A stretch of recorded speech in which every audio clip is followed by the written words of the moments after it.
ವಿಡಿಯೋದಲ್ಲಿ ನಾನು ಮೈಕ್ರೋನೇಸ್ F nasal ಸ್ಪ್ರೇಯನ್ನು ಸರಿಯಾಗಿ ಹೇಗೆ ಬಳಸುವುದೆಂದು ತಿಳಿಸುತ್ತೇನೆ. ಇದು ಪ್ರೊಟೆಕ್ಟಿವ್ ಕ್ಯಾಪ್, ನೇಸಲ್ ಟಿಪ್, ಆಕ್ಚುಯೇಟರ್ ಮತ್ತು ಮೆಡಿಸಿನ್ ಕಂಟೈನರ್.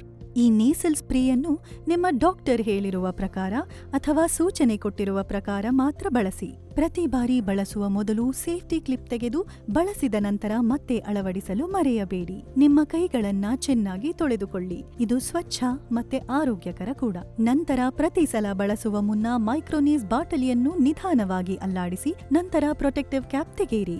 ನಿಮ್ಮ ಹೆಬ್ಬೆರಳನ್ನ ಬಾಟಲಿ ಕೆಳಗಡೆ ಮತ್ತು ತೋರು ಬೆರಳನ್ನ ನಾಜಲ್ ರೆಕ್ಕೆಗಳ ಮೇಲೆ ಇಟ್ಟು ಹಿಡಿದುಕೊಳ್ಳಿ. ನೀವು ಮೊದಲ ಬಾರಿಗೆ ಬಳಸುತ್ತಿದ್ದರೆ ಅಥವಾ ತುಂಬಾ ದಿನಗಳ ನಂತರ ಬಳಸುತ್ತಿದ್ದರೆ ಗಾಳಿಯಲ್ಲಿ ಒಂದೆರಡು ಸಲ ಸಿಂಪಡಿಸಿ ಬಾಟಲಿಯನ್ನು ಪರೀಕ್ಷಿಸಿ. ನಾಜಲ್ ನಿಮ್ಮ ಕಣ್ಣುಗಳಿಂದ ದೂರ ಇರಲಿ. ನಾಜಲ್ ಟಿಪ್ ಅನ್ನು ಸೂಜಿಯಿಂದ ಚುಚ್ಚಬೇಡಿ ಮತ್ತು ನಿಮ್ಮ ನಾಜಲ್ ಸ್ಪ್ರೇಯನ್ನು ಬೇರೆಯವರು ಬಳಸಲು ಬಿಡಬೇಡಿ. ನಂತರ ನಿಮ್ಮ ಮೂಗಿನ ರಂಧ್ರಗಳನ್ನ ಸ್ವಚ್ಛ ಮಾಡೋಕೆ ನಿಧಾನಕ್ಕೆ ಊದಿ. ನಾಜಲ್ನ ನೇರವಾಗಿ ಇಟ್ಟುಕೊಂಡು ನಿಮ್ಮ ತಲೆಯನ್ನು ಸ್ವಲ್ಪ ಮುಂದಕ್ಕೆ ಬಾಗಿಸಿ.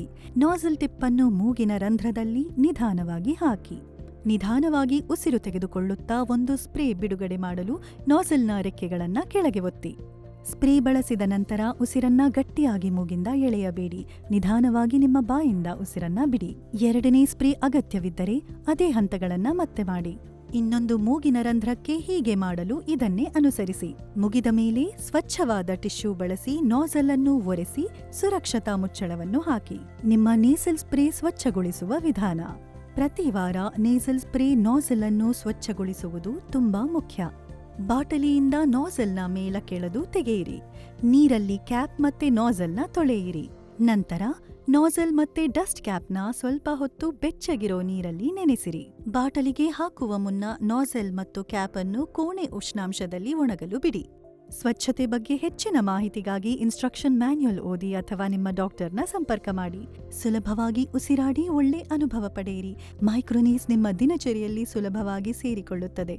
ಅಲರ್ಜಿ ರಿಲೀಫ್ ನಿಮ್ಮನ್ನ ಯಾವತ್ತೂ ನಿಧಾನಿಸುವುದಿಲ್ಲ. ಹೆಚ್ಚಿನ ಮಾಹಿತಿಗಾಗಿ ನಿಮ್ಮ ಡಾಕ್ಟರ್ನ ಸಂಪರ್ಕ ಮಾಡಿ. ಮುಖ್ಯ ಸೂಚನೆಗಳು: ಈ ಔಷಧಿಯನ್ನು ನಿಮ್ಮ ವೈದ್ಯರ ಸಲಹೆಯ ಮೇರೆಗೆ ಮಾತ್ರ ಬಳಸಬೇಕು. ಸೂಚಿಸಿರುವ ಪ್ರಮಾಣವನ್ನು ಮೀರಿಸಬೇಡಿ. ಈ ಔಷಧಿಗೆ ಪರಿಣಾಮ ತೋರಿಸಲು ಕೆಲವು ದಿನಗಳು ಬೇಕಾಗಬಹುದು. ಆದ್ದರಿಂದ ನಿಯಮಿತವಾಗಿ ಬಳಸುವುದು ಅಗತ್ಯ. ನಿಮ್ಮ ವೈದ್ಯರು ಹೇಳದಿದ್ದರೆ ಚಿಕಿತ್ಸೆಯನ್ನು ನಿಲ್ಲಿಸಬೇಡಿ. ಈ ಔಷಧಿಯನ್ನು ನಿಮಗಾಗಿಯೇ ನೀಡಲಾಗಿದೆ. ಇತರರೊಂದಿಗೆ ಹಂಚಿಕೊಳ್ಳಬೇಡಿ. ಮಕ್ಕಳ ಕೈಗೆ ಸಿಗದಂತೆ ಇಡಿ. ಪ್ರತಿ ಬಳಕೆಯ ಮೊದಲು ಚೆನ್ನಾಗಿ ಶೇಕ್ ಮಾಡಿ. ಕೇವಲ ಮೂಗಿನ ಹೊರಭಾಗದ ಬಳಕೆಗೆ ಮಾತ್ರ.